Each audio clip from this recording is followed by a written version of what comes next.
Co-presented by Vimal. बोलो जुबान केसरी. पवारांच्या राष्ट्रवादीचे खासदार पंतप्रधान मोदींची भेट घेणार. सुप्रिया सुळे यांच्या नेतृत्वात सकाळी 11 वाजता भेट होणार.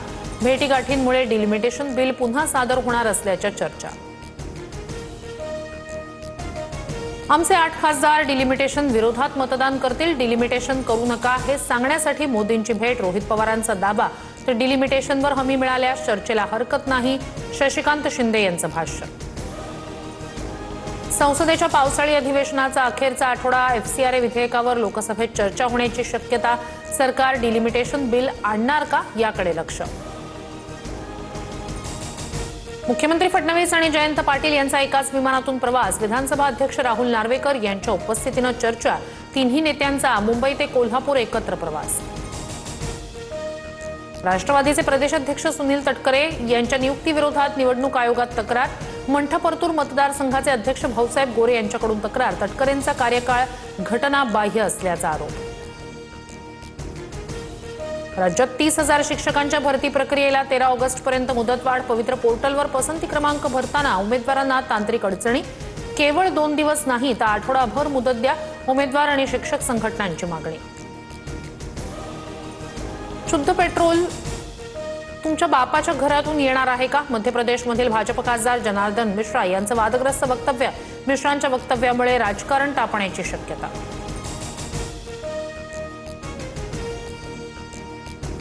शिंदेंच्या सेनेच्या मुंबईतील नगरसेवकांची आज बैठक. विधान परिषदेचे उपसभापती सचिन अहिर यांच्या अध्यक्षतेखाली विधान भवनात बैठक पार पडणार.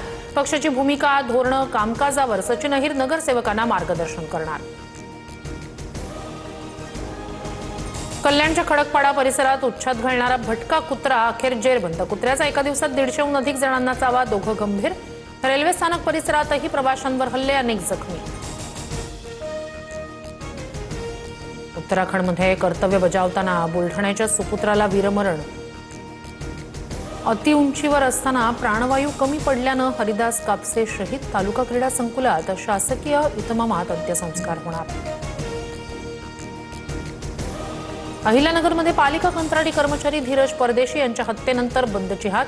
प्रकरणात आतापर्यंत 5 जणांना अटक. नाशिकमध्ये आणखी महिनाभर भूकंपाचे धक्के जाणवण्याची शक्यता. तज्ज्ञांचा मोठा दावा. जुलैपासून जिल्ह्यात 1.6 ते 4.3 रिश्टर स्केलचे 64 धक्के. जमिनीखाली निर्माण झालेला दाब सौम्य धक्क्यांमधून बाहेर पडतोय, तज्ज्ञांचं मत. झारखंडमधील विद्यार्थी आंदोलनाचा 17वा दिवस. जेपीएससी आणि जेएसएससी परीक्षांमधील कथित अनियमितता आणि पेपरफुटी विरोधात सीबीआय चौकशीची मागणी. राज्य सरकारच्या उच्चस्तरीय समितीसोबतची चर्चा निष्फळ. महाराष्ट्राला 13 ऑगस्टपासून पावसाचा जोर पुन्हा वाढणार असल्याचा अंदाज. छत्रपती संभाजीनगर, जळगाव, नाशिकसह 10 जिल्ह्यांमध्ये वादळी वाऱ्यासह गारपिटीची शक्यता. हवामान विभागाकडून सतर्कतेच्या सूचना.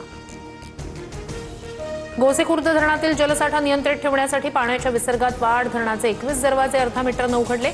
नदीकाठच्या नागरिकांना सतर्कतेचा इशारा. वर्ष सुरुवातीलाच पावसानं विश्रांती घेतल्यानं मुंबईकरांच्या चिंतेत भर. धरणांमधील पाणीसाठा 88.40% स्थिरावल्यानं महापालिकेची 10% पाणी कपात कायम. जोरदार पाऊस न झाल्यास पाणी टंचाईचं संकट ओढावण्याची शक्यता.